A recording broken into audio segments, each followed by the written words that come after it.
अमोल मिटकर, आमदार अमोल मिटकर आपल्यासोबत. सर, लक्ष्मण हाके यांनी जलसमाधी आंदोलन केलं. काल त्यांनी अजितदादांना शिवीगाळ सुद्धा केली. त्याबद्दल काय म्हणतो? मुळामध्ये तो बावळट आहे. त्या बावळटाबद्दल बोललं की त्याला बरं वाटतं आणि तो हे त्याच्याकरताच करतो. म्हणजे काल त्या हराम जे काही आंदोलन केलं, अरे ते कशा करता होतं ते तरी सांग ना. तुला ओबीसीच्या शिष्यवृत्ती करता तुझं आंदोलन आहे की कशा करताय? एक तू स्वतःला शिक्षक म्हणून घेतो, तू स्वतःला ओबीसीचा कैवारी म्हणून घेतो. अशा प्रकारे उन्माद करून एखाद्या संविधानिक पदावर असलेल्या व्यक्तीबद्दल अपशब्द वापरणं ही याची कुठली संस्कृती आहे? याच्यावर कुठले संस्कार आहेत? आणि यांनी असं कुत्रं भुंकलं, दादावर काही फरक पडत नाही, कारण दादा काम करणारी व्यक्ती आहे. काल सारथी, महाज्योती, बार्टी, आरटी, टार्टी या संदर्भात ज्यावेळेस सभागृहामध्ये प्रश्न आले त्यावेळेस दादांनी त्याचे स्पेसिफिक बरोबर उत्तर दिले.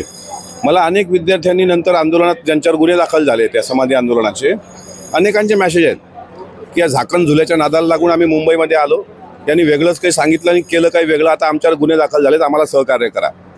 याचा अर्थ हा ओबीसीचे तेवढे फक्त लोक घेऊन, आता त्याच्यामागं काळा कुत्रं पण नाही आहे, लक्षात घ्या.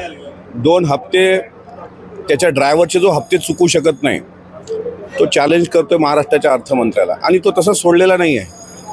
त्याच्या मागे काहीतरी मोठी कोणीतरी पॉलिसी ठरवत आहे का हे शोधलं पाहिजे. त्याची एवढी अवकात नाही आहे. तो कधी झाला ओबीसीचा नेता हे त्या पण माहीत नाही आहे. त्याच्यामुळे त्या भाईगिरी करताना थोडंसं थोबाड आवरलं पाहिजे. त्याचे कपडे काढायला काही जास्त वेळ लागत नाही. शेवटी आमच्या युवक आघाडीने त्याला चॅलेंज दिलेलं आहे. त्याच्यात दम असेल तर त्याने ते चॅलेंज स्वीकारावं. आणि असं आहे, मला पण काय असं वाटत नव्हतं की त्याच्यावर बोलावं, पण जर एखादं जास्तच आता एखादा फारच आगाऊ बोलत असेल त्याला त्या पद्धतीने उत्तर दिले पाहिजे.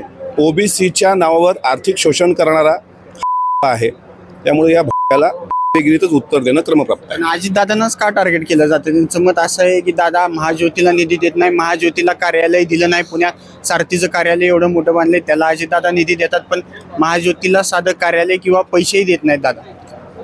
त्यावेळेला हे माहीत असायला पाहिजे, थांबा, हे माहीत असायला पाहिजे की महाराष्ट्राच्या मुख्यमंत्र्यांच्या सहीशिवाय कॅबिनेटमध्ये कुठलाही निर्णय होत नाही आणि निधीच्या संदर्भातला अंतिम निर्णय घेण्याचा अधिकार मुख्यमंत्र्यांना असतो. पण तो महायुती सरकारबद्दल बोलत नाही आहे, तो सरकारमधल्या कुठल्या मंत्र्यांबद्दल बोलत नाही आहे, तो सरकार विरुद्धही बोलत नाही आहे.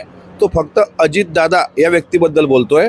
अरे अजितदादा कसे ओबीसी विरोधी आहेत, त्यांची प्रतिमा कशी ओबीसी विरुद्ध आहे हे दाखवण्याचा याच्यापूर्वी अनेकांनी प्रयत्न केला. हा करतोय कारण याला त्याची पब्लिसिटी मिळते. तुम्ही मला विचारता आम्ही बोललो त्या भाषेमध्ये, तुम्हाला पत्रकाराला वाटतं की बघा विधान परिषदेचे सदस्य या भाषेमध्ये बोलतायत. अरे हा विधान परिषदेचा बॅचच आहे ओबीसीला अजितदादा नावाच्या माणसाने दिलाय. त्यामुळं जाणीवपूर्वक अजितदादांबद्दल बोलणं, जाणीवपूर्वक अजितदादांबद्दल वाईट साईड बोलणं हे त्याचे उद्योग आहेत. त्याला आमच्या भाषेत छुवाळलेलं आहे त्याला. म्हणजे एखाद्या कुत्र्याला कसा आपण तुकडा टाकतो तो येतं पळत, तसं तू त्या एक सांगावं की तुझ्या ड्रायव्हरचा थकलेला पगार कधी देतो? प्रहारसोबत मांडवली करताना नांदेड जिल्ह्यामध्ये ज्या पद्धतीनं तू पैसा खाल्ला त्याची उत्तरं दे. आणि तू ओबीसीचा नेता कधी झाला ते सांग ना. जरांगे पाटलाला शिव्या देऊन हा नेता झालाय, मी तर नेहमी सांगत आलो. वडापाव खाऊन आंदोलन केलं, म्हणतो माझ्या केसालाही धक्का लावू नका. अरे तुझे केसच नकली आहेत भामटे आहे.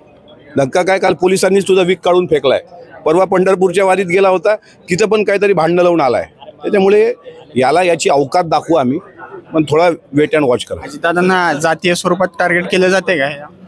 जाणीवपूर्वक अजितदादा ओबीसी विरुद्ध कसे आहेत हे पेरायला हा मातलेला बोकड सोडलेला आहे.